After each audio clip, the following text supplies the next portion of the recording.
quick introductions. My name is Saha. I run product management for Red Hat Gluster Storage, including container native storage and Red Hat Storage 1, our latest foray into doing a kind of an appliance based on storage software and other things.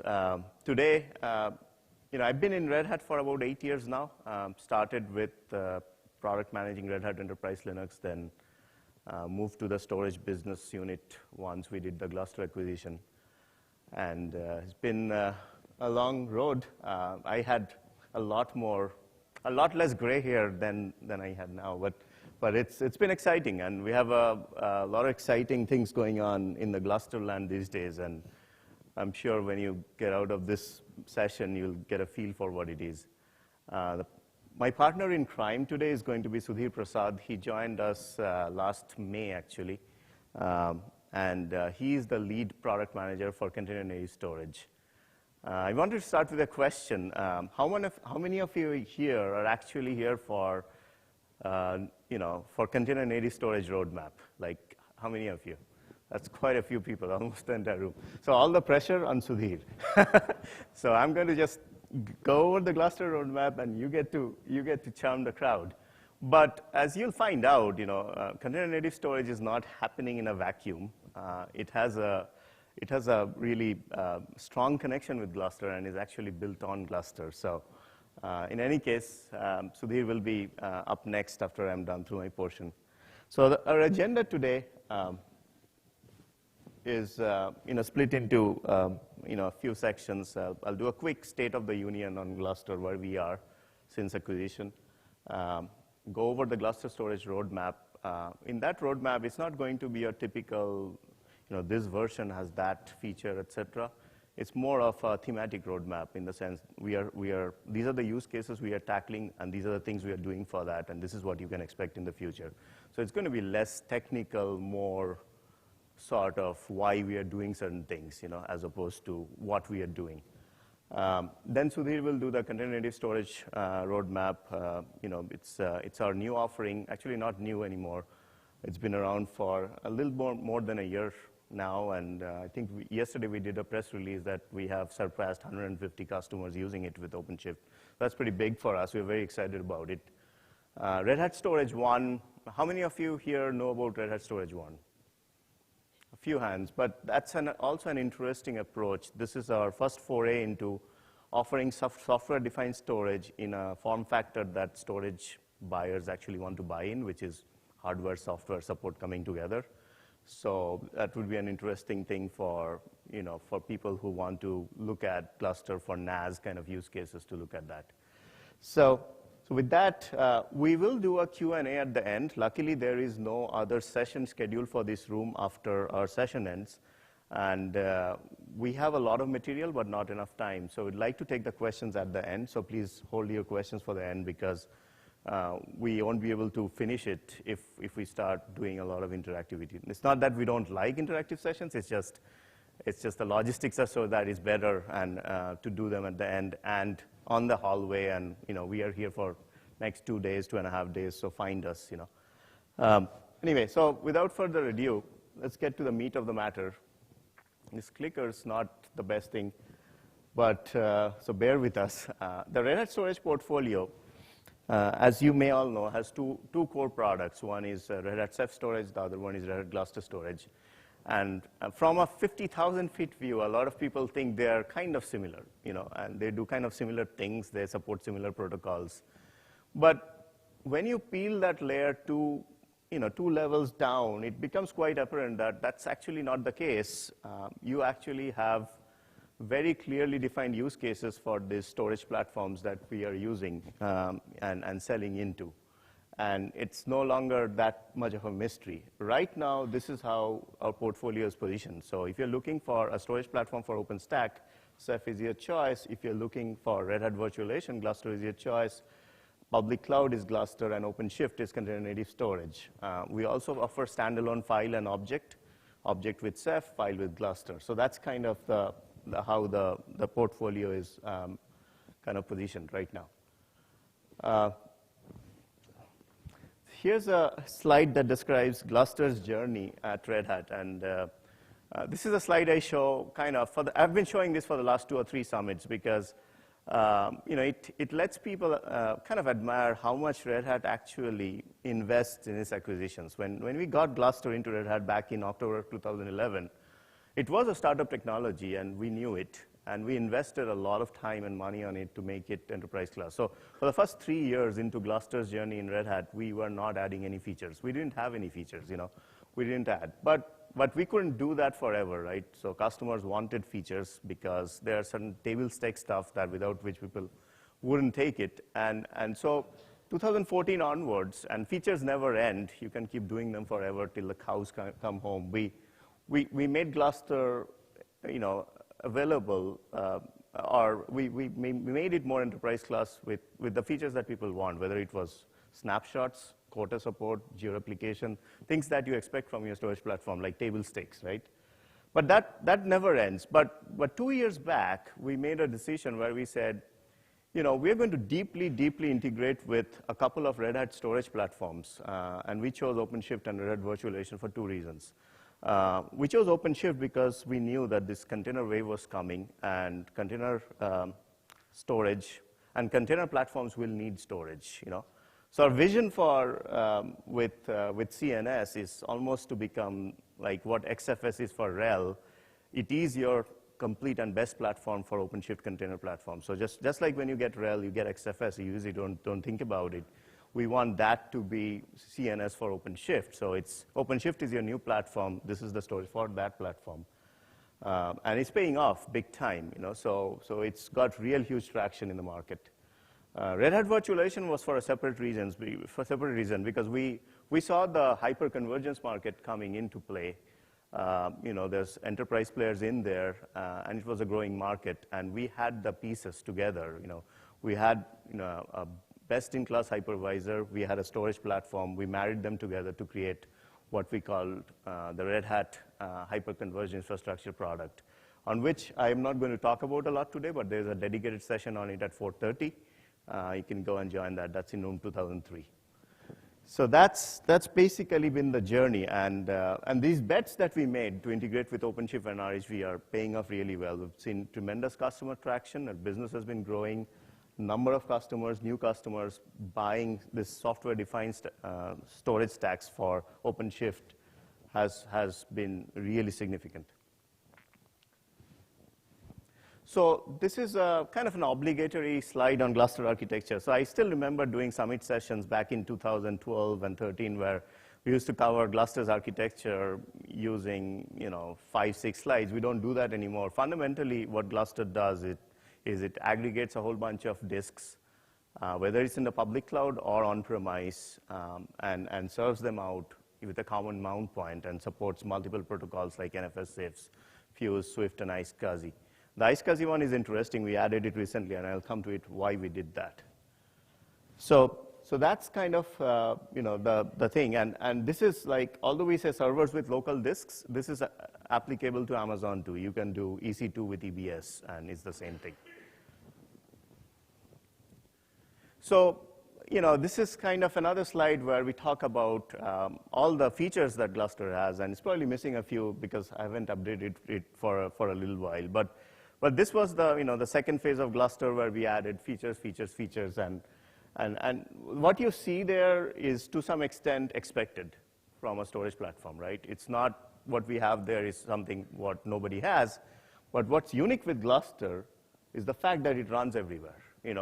That's actually a killer value prop that no other storage platform in the planet can actually do today, which is all that features, and you can run it on bare metal, you can run it on a virtual machine, you can run it in a container, and you can run it on public cloud. That's a killer feature.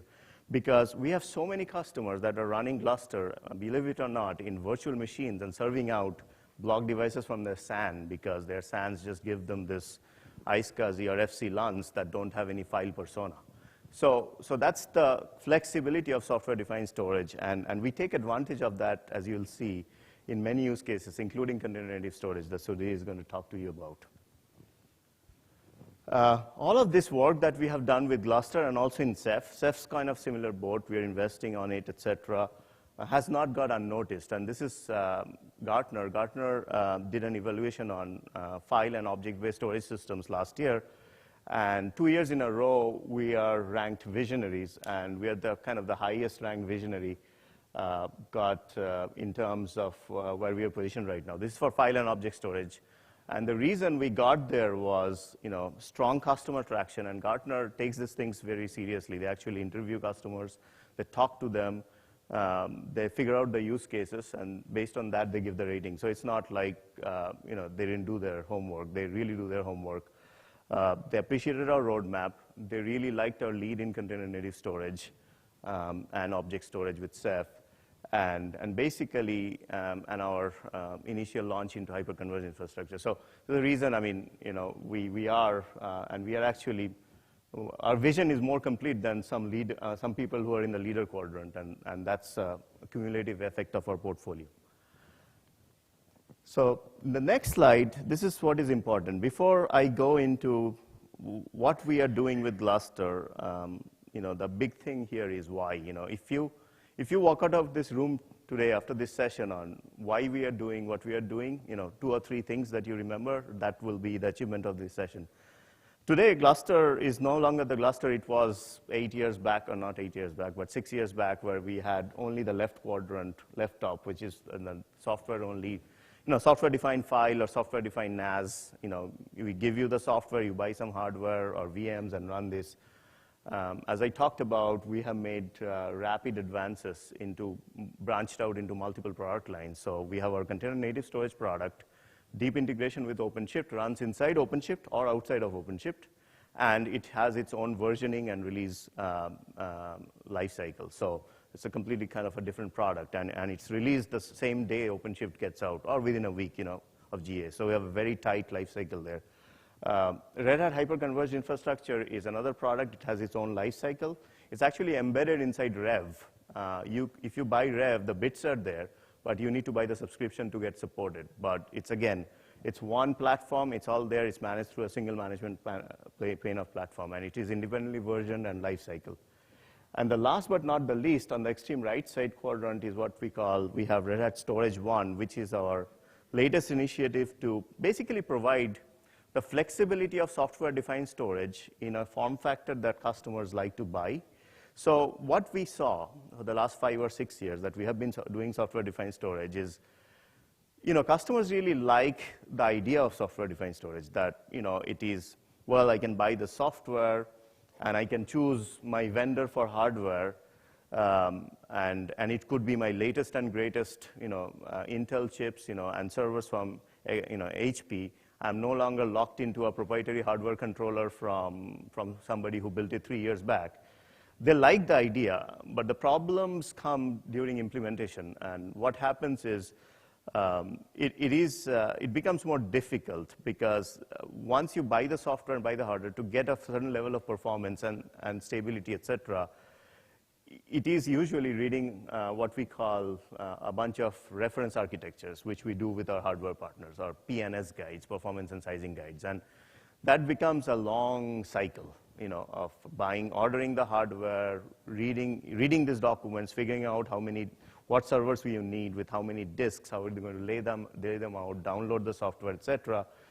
It's not an easy implementation job. So we have a lot of customers tell us, just make it easy for us. And we came up with Red Hat Storage was fundamentally are things that you can order. We have 2 flavors right now. One is Red Hat Storage One for general purpose NAS. The other one is Red Hat Storage One for archives or deep archives.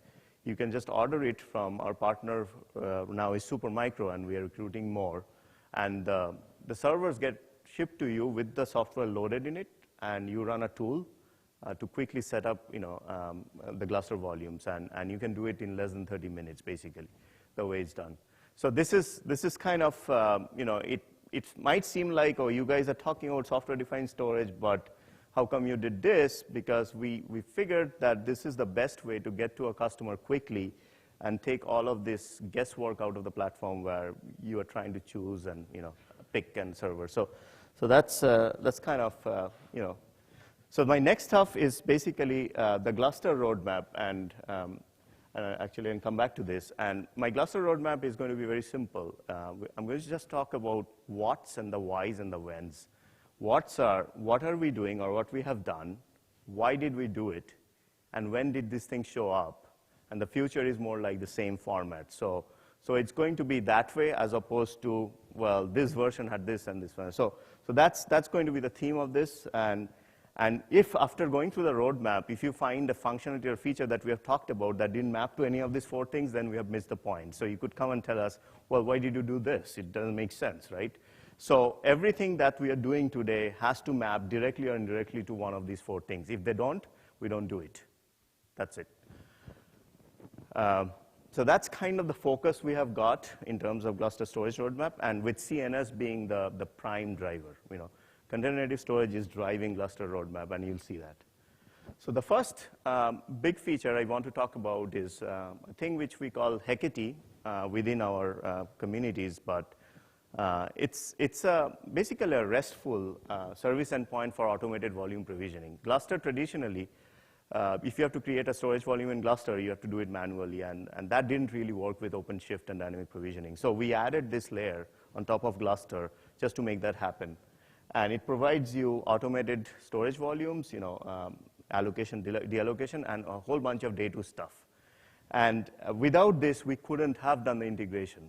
That's the why, of Heketi. Why do you have Heketi? It was not needed for NAS. NAS guys don't care. They can set up 3 volumes in a day with hand. That's not a big deal. But in an OpenShift environment, you're going to create hundreds of volumes, 1 gig, 10 gig, 5 gig, and they're going to go away rapidly. And that all of that stuff has to happen without human intervention. There's no way you could do that with Gluster, the current state. So we added this. So this has now matured a lot and is helping us design the next generation control plane for Gluster, which I'll talk about it. So this was released in January of CY, calendar year 2000. And here's a quick graphic on how this actually happens. Like this shows, a Kubernetes or a OpenShift volume provisioning workflow from the time a developer submits a claim for storage to the time it gets allocated. And this orange thing is basically showing, where Heketi plays a role. Again, the whole thing is completely automated. You don't need to touch it. This thing happens without any human intervention. And the deallocation is a similar overflow too. So that's Heketi, and that's why we did it. You can download the slides, so no need for. The other big thing in Gluster that we did also, and many of you, if you're familiar with Gluster, you may not know this, but we actually now support block storage via iSCSI. And again, why did we do this? More important than what? A whole bunch of OpenShift workloads require block. The most common ones are OpenShift logging and Elastic, which is Cassandra now, going to be Prometheus. The most popular OpenShift workloads are PostgreSQL, Mongo, MySQL, et cetera. That's the why we did it. How we did it, or what we did is we are basically backing the iSCSI target, Linux kernel target, with a file in a Gluster volume. That's basically how it's done. It's the part of an open iSCSI project. TCMU runner is the user space thing that makes it happen. So a lot of work went into the Linux kernel to make it happen too. And we ship a management utility called Gluster Block to manage this whole thing. So again, complete storage solution for OpenShift was the biggest driver. Now, having said that, are we not going to support iSCSI for anything else? Right now, we don't see a big driver, any other use case, but in future, that can change. We released it in October, last October calendar. So it is out there now. We support it for logging and Elastic in OpenShift, and it's actually automatically provisioned using the OpenShift installer. So that's the block story there. And if you are interested in seeing how it is implemented, there's a picture on that. It's just basically the iSCSI LUN is being served out from a file in a Gluster volume that's backing the TCMU backing store. And this is the new way of doing sort of this kind of stuff, because With the iSCSI target mode, you could have always done this with kernel devices, but when they opened it up for the TCMU, with the TCMU project, you can now do this thing with a Gluster file. Similarly, with Ceph RBD, there is a way of doing it. So that instead of a Gluster file, it could be a Ceph RBD image too. So that's what, again, Ceph is using for iSCSI, the same stack. Brick multiplexing, this is kind of one of those features that nobody talks about, but absolutely, absolutely important for container storage infra. Brick multiplexing, what it lets you do is, in Gluster traditionally, you have a single brick, or you have a process per brick. Bricks are the smallest units of storage in Gluster. So if you had 36 drives in a chassis, you will have 36 threads or processes managing it and consuming 36 ports. Now, that was not tenable for OpenShift, because in OpenShift, the normal count of the number of PVs you need to support is in the thousands. So we had to think of a way of how we'd reduce resource consumption. So our engineers came up with a clever way where they could say, we need just one process to handle multiple Gluster block devices, Gluster bricks, and also consume just one port. And we saw the results of this thing. Like when we started OpenShift container supporting OpenShift storage back in 2016, we could only do 100 volumes, 100 PVs per 3-node cluster.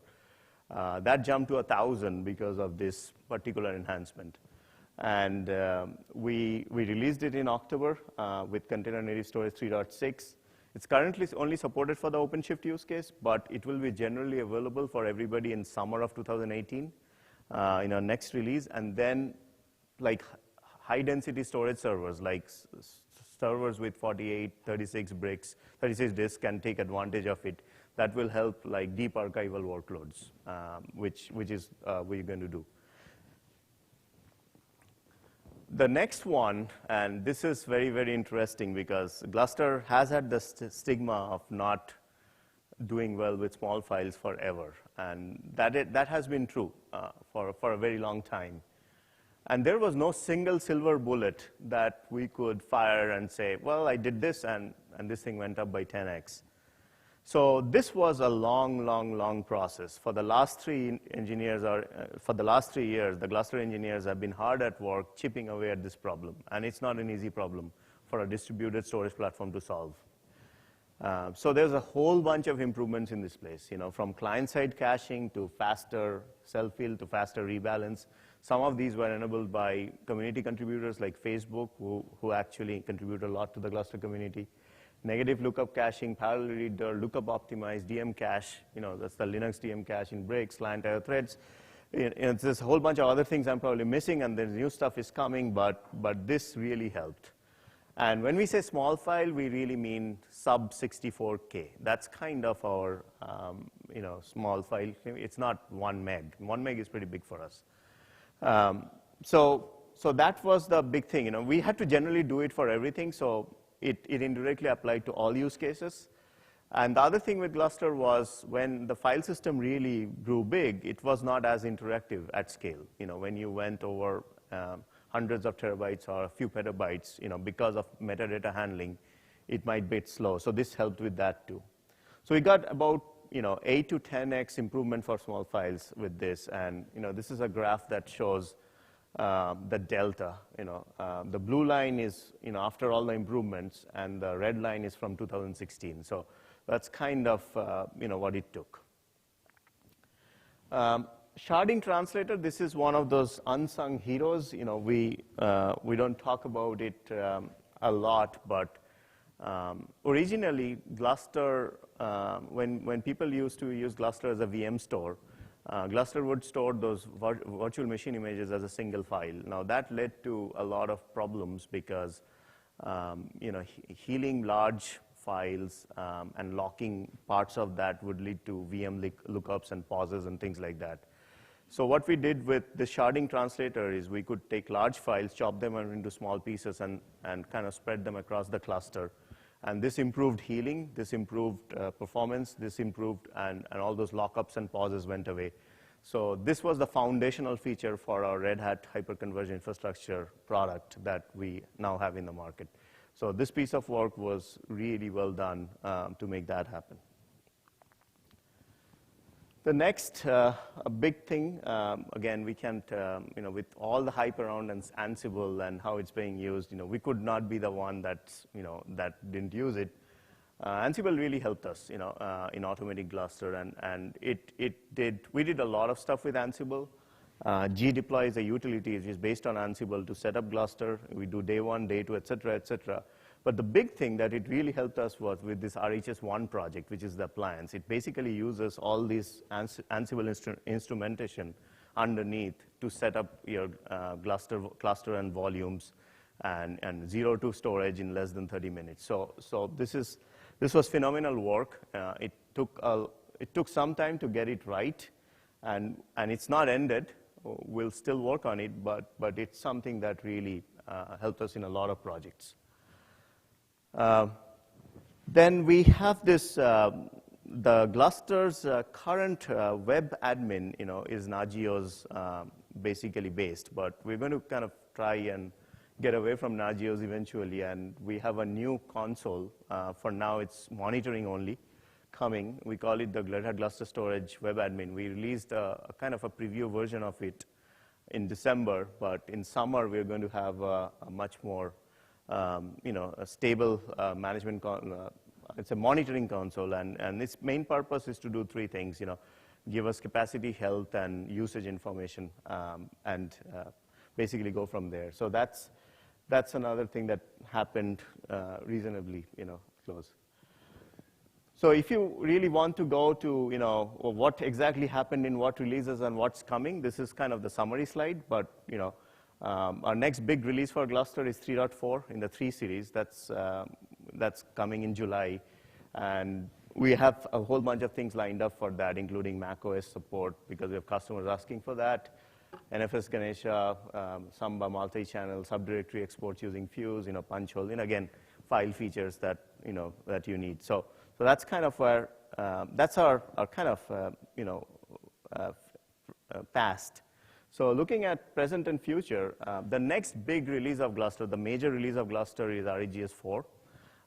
We expect that to happen early next year. We're working on it. It's upstream, Gluster 4 is already out there. But there are 3 or 4 things that we are doing there. And again, they should map back to all the 4 things I talked about. Either it's for containers, or it's for virtualization, RAI, or it's for Red Hat Storage 1 or something, right? So that's our theme, very simple. The big thing there is a new control plane called Gluster D2 that's highly scalable and programmable. The Heketi logic that is now outside, I talked about it, will actually go inside the new control plane. So in that case, you do not have to create a Gluster, you do not have to create a Gluster volume manually anymore, like by specifying Gluster volume, create this brick and this brick and this brick. So you should be able to ask for, give me 32 terabytes of erasure-coded NFS share, and it's just going to give you, it's completely programmable.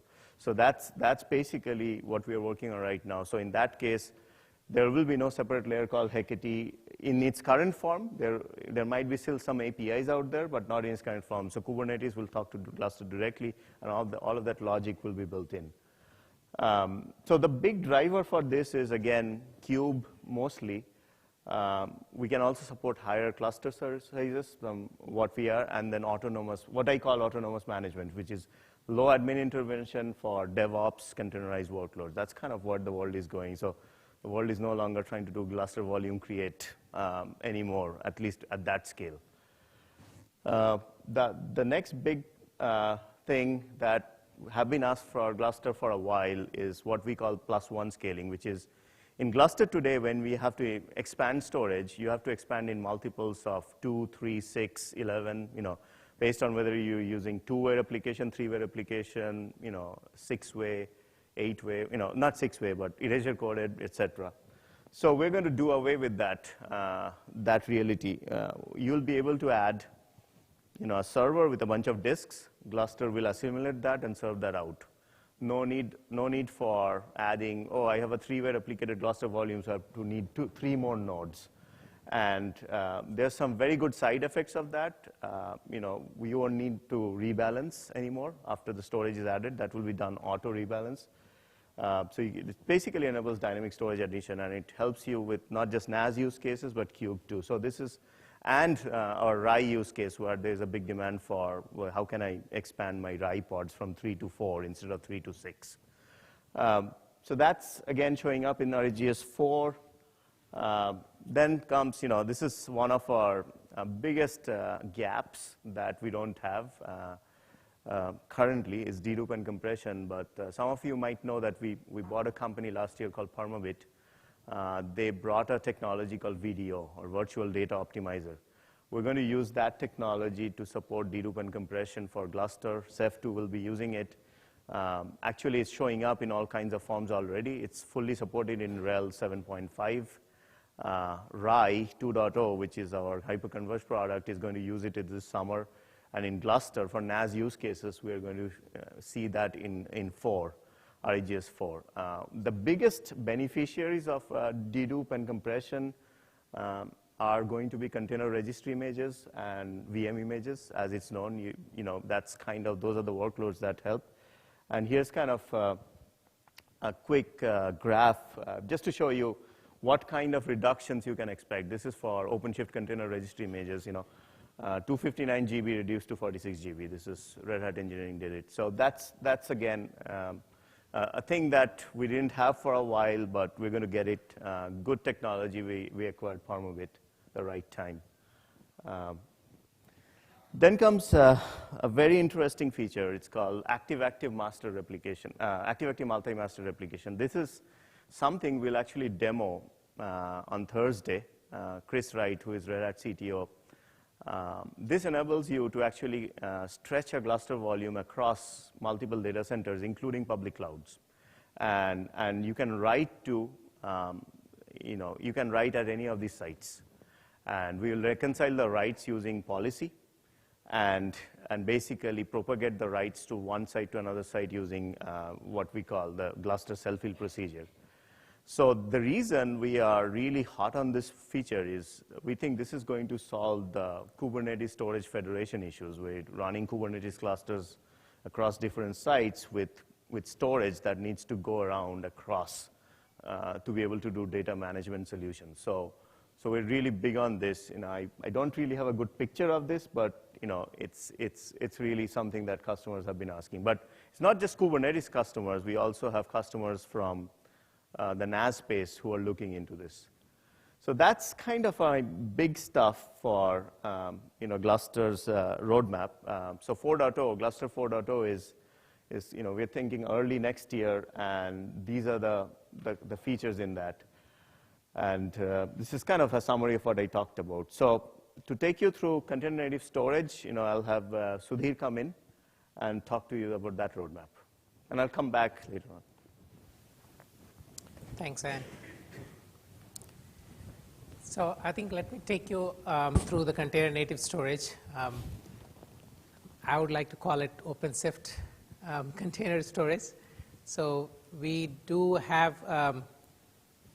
Hussain is saying that, so this is based on Red Hat Gluster. So whatever we do in the Red Hat Gluster product, right, and we actually use it, we try to see that how we can actually leverage that. So the roadmap I'll talk about is on top of what Sayand talked about that, so we get those things for free.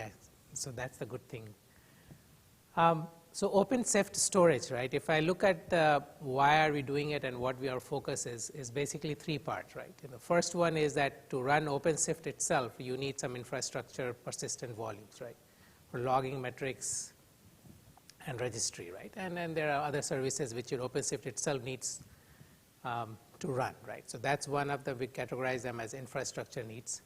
The second one is applications, right? They need persistent volume for running stateful applications, that you need persistent volume to data to be there when they need it, right? And then you have a local ephemeral storage. There are lots of applications who are stateless. They just need a scratch space, create some states. They don't really worry about that, right? If you look at container native storage, our focus is to basically make sure that we actually meet the needs for OCP infrastructure as well as application needs. And the way we do that is through two of them, right? Read-only and read-shared, read-write shared, and the read-write-only exclusive storage or shared storage, right? Both based on file-backed or the block-backed, right?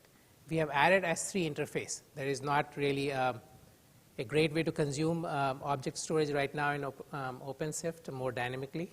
We are working on that. But the goal is that once you have container native storage, right, you actually meet all the needs for OpenShift platform. You can consume it, either file or block, or the way you consume is that you will consume using, either the shared persistent volume or the exclusive persistent volume.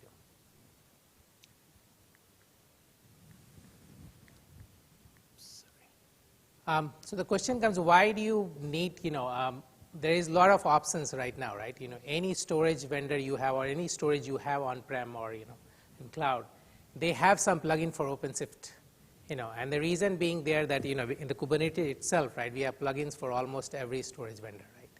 So why even worry about container native storage, right? And I'll go through some of the things what we see and what we are doing to make it much more integrated as one platform. So we see OpenShift as one platform.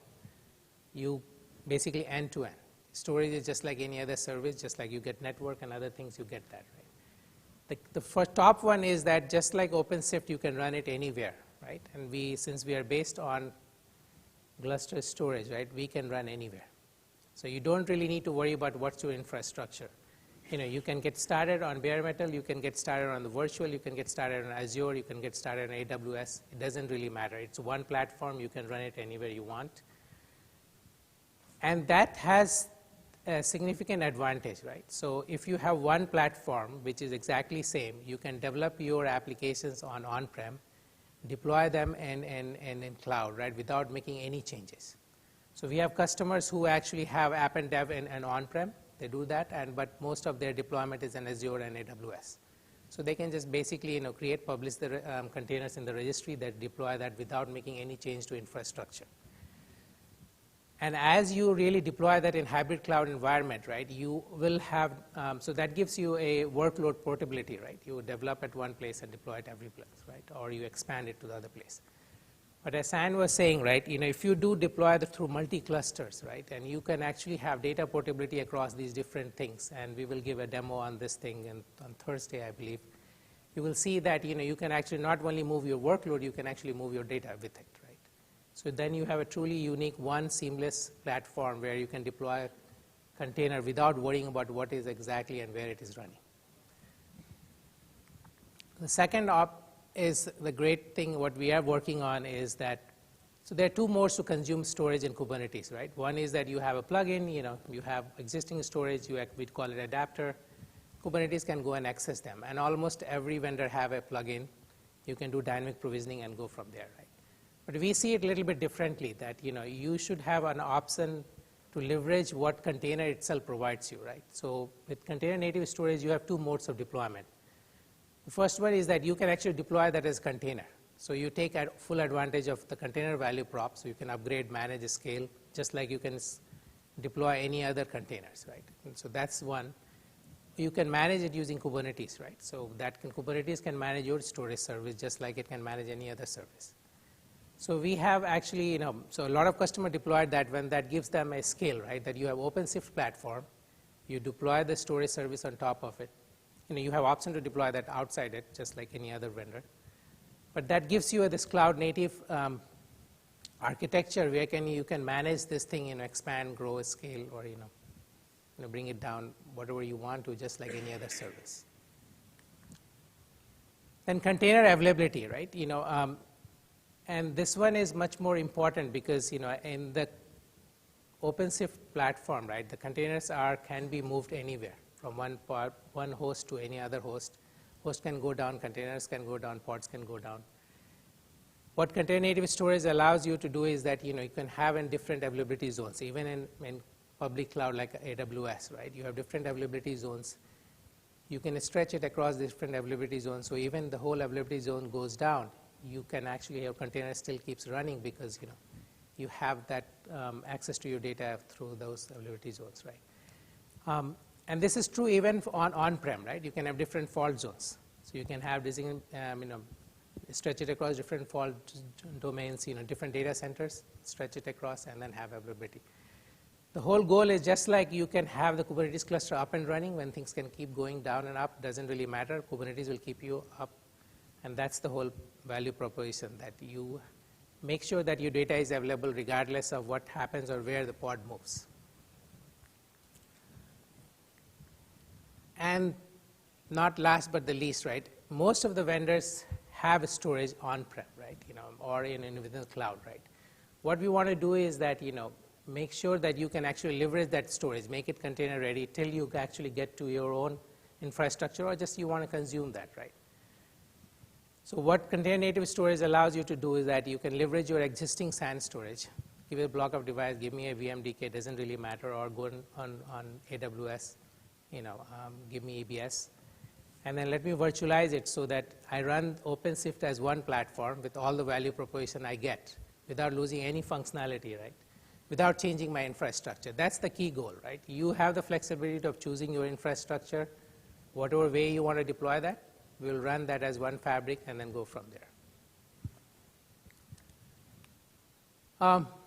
So this is more kind of, we do treat that as, our goal is to, how do I put it, make storage invisible. We see OpenShift as one platform.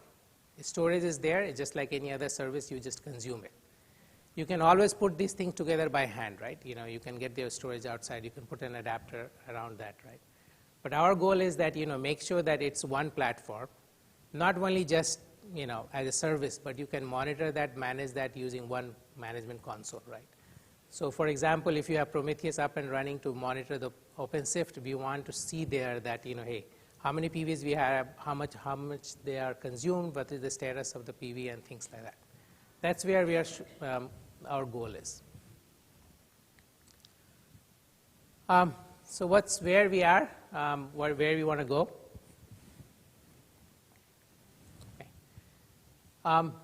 As San was saying, right, we want to make sure that this is kind of de facto storage layer for your OpenShift platform. And the way we want to do it is that we are actually actively work with the Kubernetes community in the storage SIG, right? Because there is, if there's some of you guys who are using it, there's a lot of gaps from traditional data services, what we have, what Kubernetes have. So we work there. We make sure that, whatever the enterprise needs, we add that in the upstream in Kubernetes storage stack, and then, all the way down to the container native storage. So some of the features like resize, another thing what we have added, so we are driving it, even the raw block, we are driving it, make sure that's there upstream all the way to container native storage. So you will always we want to make sure that as Kubernetes platform evolves, right, the OpenShift, basically we make sure that we are leading in storage services there. Operational management simplicity, that comes from our view is that, you can manage it through the OpenShift console.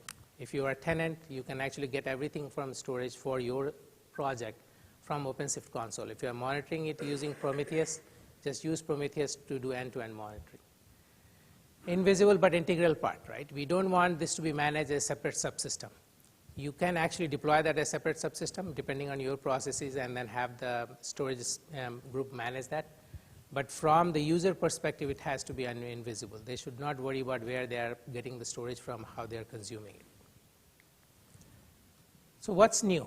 As I said that, so right now with CNS 3.9, we actually meet complete requirements for application and infrastructure support is there. So we do that using RWX and RWO. We have added S3 interface, but the consumption of object is not yet seamless in Kubernetes. You really need to know where your buckets are and then add that in the Kubernetes or your application to use it, right? Registry login metrics fully supported. In the technology, right, so we just added in all the way from Kubernetes to this container native store resize, right, and volume metrics. These are simple things, but imagine, right, you have a persistent volume allocated to an application and they're running out of space. First of all, you don't really know whether they're running out of space. And then if they run out of space, how do you resize that? You can't really ask them to really take it down and then go and resize it. So we just added that so you can do that online resize. You are aware that what it is there. And we also added custom volume naming so that you have some clue that, back end, what is this volume is used for. Right now, it's like PV underscore, some UUID. It doesn't make sense. We wanted to make sure that this is more kind of, feedback from enterprise customers like most of you guys, right? That you give us feedback that, hey, our processes requires us to know that, hey, how it is being consumed. So that allows us to go and do that improvement in Kubernetes itself in the driver, right? The storage stack, and then drive it down to the container native storage. Hybrid deployment, right? That's another thing which we talked about a lot about, stretching it across infrastructure. But we also give you flexibility to deploy this on top of OpenShift infrastructure itself, right? So if you have bought an infrastructure for OpenShift, right, we want to run on top of OpenShift. You have that option. You can run it outside just like any other storage service because, you have a storage group who wants to manage that you have the option.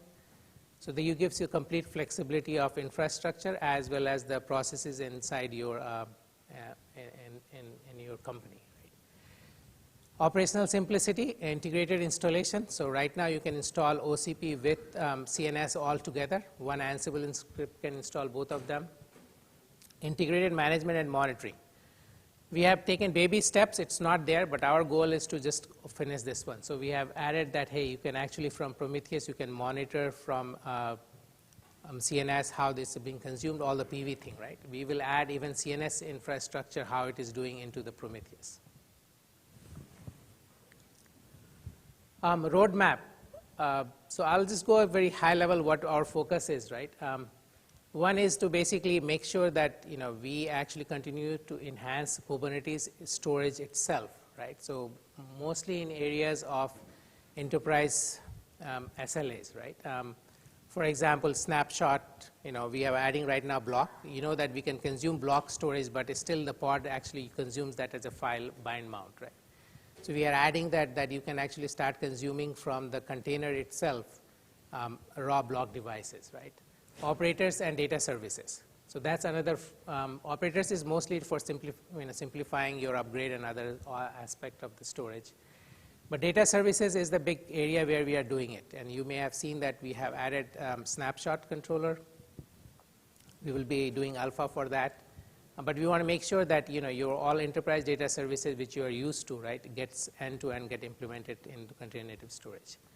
And the way we are doing it is that we first add that in Kubernetes, so it's missing right now there. But then we add that to OpenShift and then go from down there. Ease of consumption.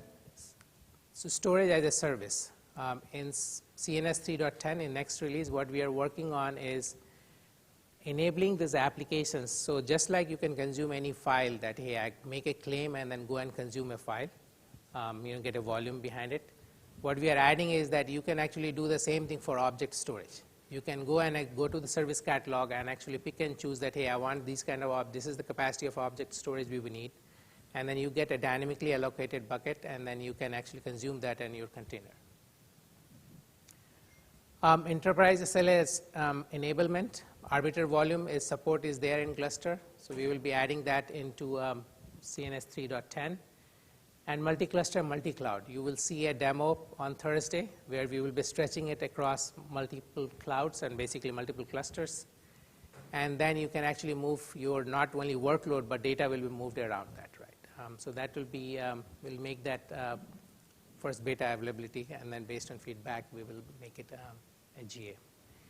Ease of operation and management. You will see our focus, and I'll go through the roadmap, detailed roadmap, but the goal is that provide you one management plane. So one monitoring plane as well as one control plane. So just like you manage your OpenShift container, you manage that whole, the container native storage with it.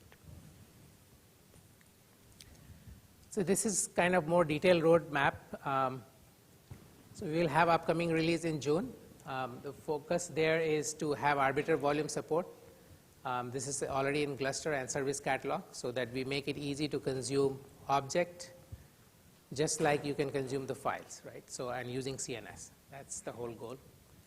In fall, we are do bunch of enhancements, and actually you will see here some of the things what you see in beta will get to a more kind of GA thing, snapshot restore, stateful sets, so you can move along the Gluster pod itself from one place to another. and CSI adapter, right? Most of you guys will not see an immediate benefit to that. That's more kind of architectural, but we do want to make sure that whatever we are doing is portable across different orchestration layers.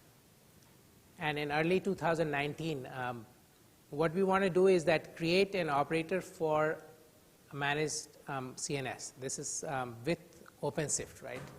So CNS itself can be deployed as a service right now, but we want to integrate that with OpenShift. As you scale your OpenShift cluster out, right, that it will automatically scale out your CNS and things like that. So that's what we are working on. And storage as a service. You will see a more emphasis on that, where we are trying to enhance our service catalog, where you specify this kind of thing we want, and we will go and map it on the storage class that, hey, this is the storage class, which is what your SLA you're looking at, this RPO, RTO you're looking for, and we automatically provision the storage for you.